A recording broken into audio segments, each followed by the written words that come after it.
Dia mendengar. Sejak kulihat wajahnya, ku yakin pada firman-Nya dan menyerahkan bimbangku di dalam saat yang teduh.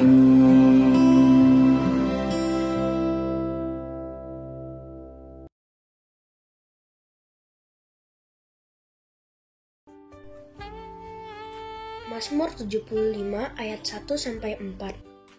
Allah hakim yang adil.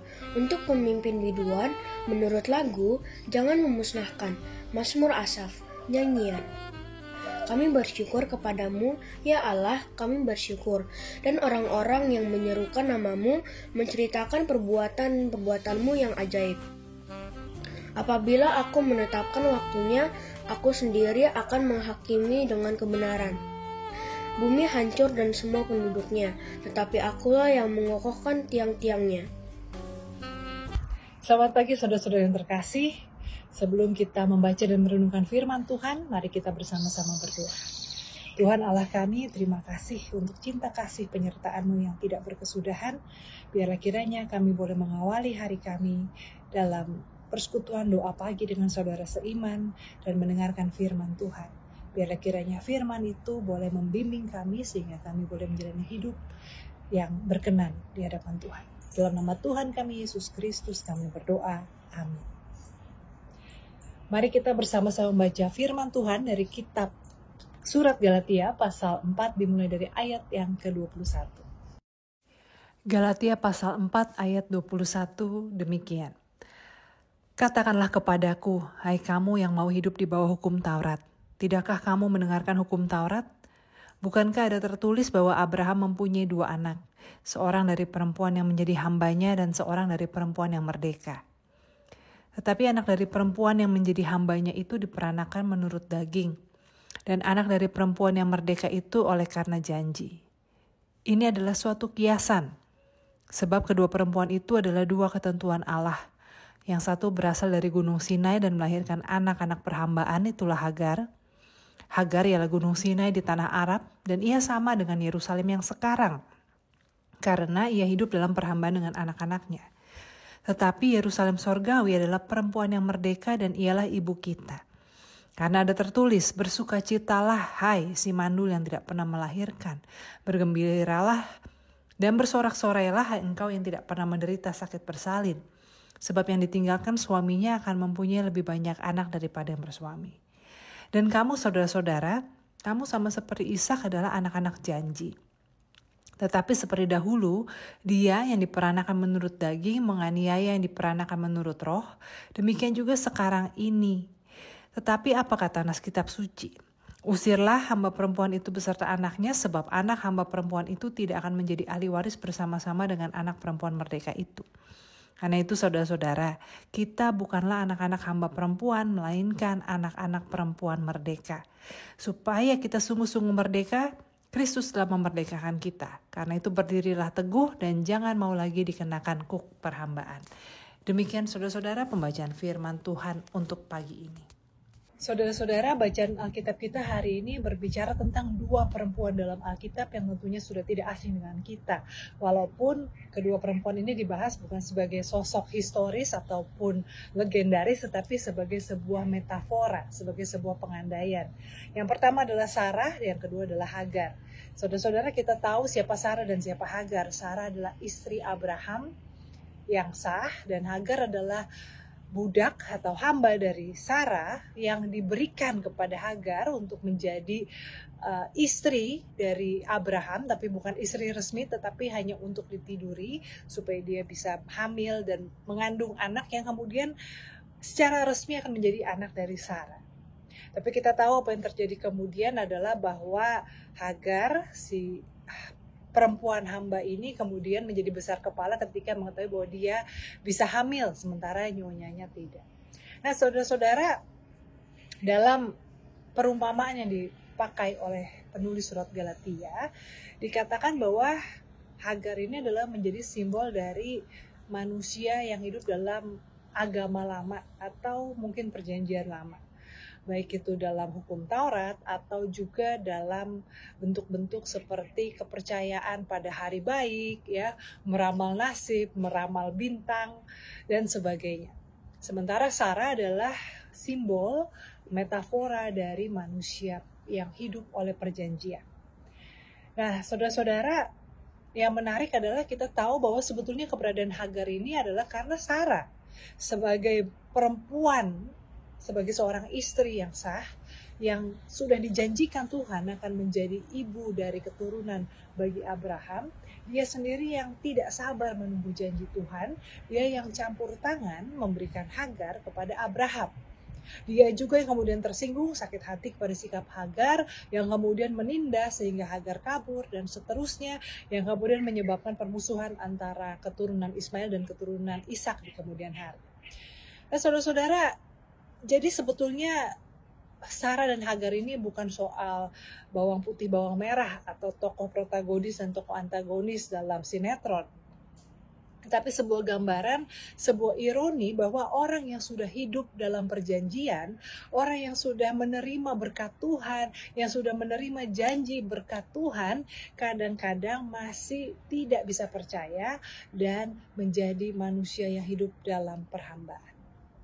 Perhambaan di sini bisa dalam bentuk perhambaan pada ilah-ilah lain, pada Tuhan-Tuhan lain. Seperti tadi saya katakan, jemaat Kristen di Galatia, perhambaan mereka adalah mereka mulai percaya pada perhitungan hari-hari. Mereka percaya pada segala macam ramalan nasib akan masa depan. Ada juga mereka yang kemudian mulai belajar lagi Taurat, dalam arti mulai mengikuti Taurat, apa yang harus dan tidak boleh dilakukan, yang haram, yang halal, yang najis, dan yang tahir.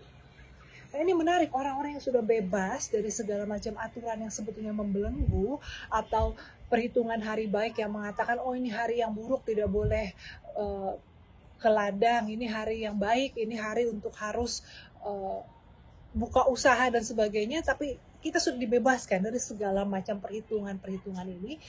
Kenapa bisa manusia yang sudah dibebaskan, atau orang seperti Sarah, memberikan haknya kepada Hagar? Orang yang sudah dimerdekakan masih hidup seperti orang yang diperhamba. Nah, saudara-saudara, ada beberapa sebab. Yang pertama adalah memang susah untuk membuang kebiasaan lama.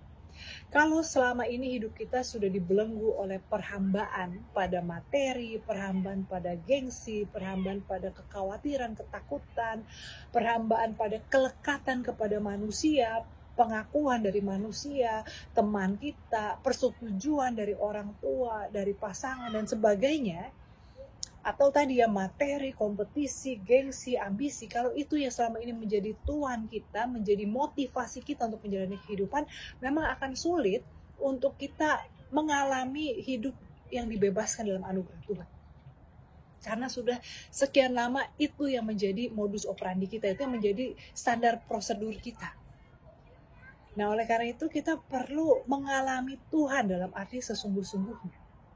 Bagaimana kita mengalami dibebaskan dari pengakuan dari dunia. Apa yang dulu penting sekarang kuanggap sampah, kata Paulus. Ini pertobatan hati, perubahan mindset. Bagaimana apa yang dulu kita jadikan sumber validasi untuk ego kita, untuk nilai hidup kita, untuk tujuan hidup kita, semuanya itu menjadi kalah di hadapan Tuhan. Ya. Nah, ini kita perlu mengalami hubungan yang erat dengan Tuhan sehingga kita bisa melupakan cara hidup, standar, prosedur, modus operandi yang dulu, berubah menjadi manusia baru. Jadi ini yang pertama, kenapa orang bisa sulit untuk hidup sebagai orang yang sudah dimerdekakan dalam anugerah Tuhan, tapi masih hidup dalam berbagai perhitungan dan rasa takut, rasa khawatir. Yang kedua, saudara-saudara, yang membuat orang memilih untuk hidup seperti orang yang masih diperhamba, bukannya orang yang merdeka, adalah karena sesuatu yang sebetulnya memperhamba kita itu, kita pikir sebetulnya itu bisa kita kendalikan. Ya, kita kan nggak bisa bertanya kepada Tuhan, Tuhan pasti nggak besok nih ada transferan ke rekening saya 10 juta, saya butuh nih gitu ya. Tentu kita nggak bisa ngatur Tuhan untuk kasih kapan sesuai yang kita mau. Walaupun pemeliharaan Tuhan selalu lebih luar biasa daripada yang bisa kita perkirakan, lebih daripada yang sanggup kita bayangkan. Tapi kita sebagai manusia pengennya sesuatu yang dalam kendali kita yang bisa kita hitung. Oke, saya sudah punya tabungan sekian ratus juta atau bahkan sekian miliar untuk usia saya, hidup saya. Saya akan hidup sampai 80 tahun, ini uang saya udah cukup. Nah kalau 80 tahun masih terus hidup gimana? Ya udah, nanti saya mau check out aja sendiri, saya mau euthanasia lah atau gimana. Nah saudara-saudara, sebetulnya ketika kita berpikir bahwa sesuatu itu dalam kendali kita, ya teknik perhitungan nasib, atau itu mungkin bicara soal hukum, bicara soal Taurat dalam arti kita merasa sudah benar semuanya, atau juga soal ekonomi, atau soal teman, kita punya rasanya saya udah punya cukup banyak teman, keluarga, keturunan yang akan bisa menjaga saya sampai saya mati nanti. Saudara-saudara, ketika kita berpikir bahwa itu semua dalam kendali kita, sebetulnya kita sedang memperhambakan diri pada hal-hal yang kita janjikan. Oleh karena itu sekali lagi kita perlu hidup sebagai orang-orang yang sudah dimerdekakan di dalam Tuhan. Kita perlu melepaskan diri dari kekhawatiran, dari keinginan untuk pegang kendali, tapi belajar berserah kepada Tuhan. Karena kita tidak mungkin bisa sepenuhnya hidup dalam anugerah Tuhan kalau kita masih mau mengandalkan kekuatan kita sendiri. Bukan berarti kita tidak berusaha atau menjadi orang yang malas-malesan atau pasrah, lemah. Tetapi dalam segala usaha kita tahu ini semua hanya bagian kita, sementara Tuhan sudah menyediakan segala sesuatunya buat kita, sehingga kita bisa menjalani hidup tanpa kekhawatiran. Saudara-saudara, kuncinya adalah jangan khawatir, percaya pada pemeliharaan Tuhan. Kalau kita membiarkan diri kita dikuasai oleh kekhawatiran, maka kita akan menjadi orang-orang yang diperhamba oleh kebutuhan kita, kekhawatiran kita, gengsi kita, ego kita, kelekatan kita, dan sebagainya. Oleh karena itu, biarlah kita boleh mengalami anugerah Tuhan dan membiarkan pemeliharaan Tuhan nyata mengalir di hidup kita. Tuhan memberkati. Amin. Saudara-saudara, mari kita bersatu di dalam doa. Ya Tuhan Allah kami, pada saat ini dengan segala kerendahan hati kami mau bersatu memanjatkan doa kepada Tuhan. Kami mau berdoa bagi mereka atau bahkan mungkin kami sendiri yang masih terikat dengan perhambaan. Baik itu perhambaan dalam arti kekhawatiran, kepahitan, atau keserakahan, keinginan, kesombongan yang tidak kunjung selesai. Tuhan, kami mohon agar kiranya Engkau membebaskan hati kami dari segala hal yang tidak baik ini.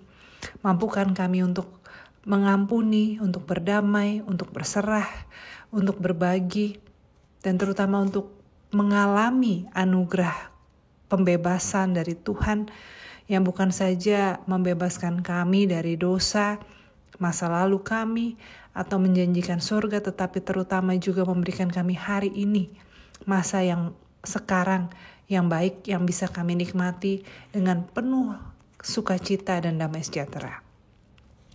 Kami juga mau berdoa Tuhan bagi orang-orang yang terikat perhambaan yang sesungguhnya, mereka yang menjadi korban human trafficking, mereka yang menjadi korban kehidupan yang keras dalam keluarga di mana mereka terperangkap di dalamnya, atau mereka juga yang mungkin berada di dalam penjara, baik karena kesalahan sendiri ataupun menjadi korban dari kesalahan sistem.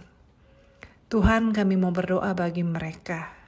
Kami berdoa agar kiranya terjadi pertolongan yang tepat pada waktunya, terjadi pemulihan bagi mereka.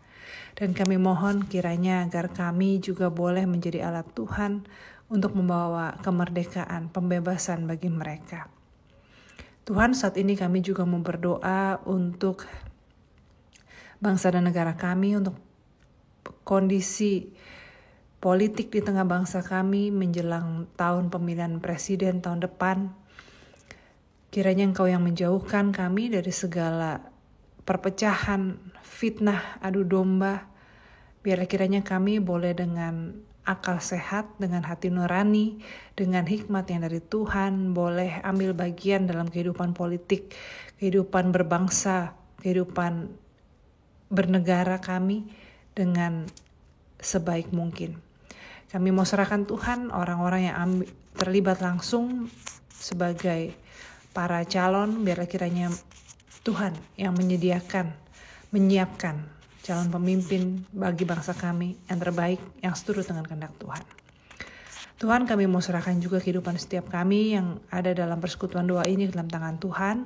Engkau yang tahu segala pergumulan kami, biarlah kiranya Tuhan, Engkau yang juga boleh berjalan bersama dengan kami, dan segala doa yang kami panjatkan, biarlah kiranya Kau berikan jawaban seturut dengan kehendak, kemurahan, dan kuasa-Mu. Dalam nama Tuhan kami Yesus Kristus, kami berdoa. Amin.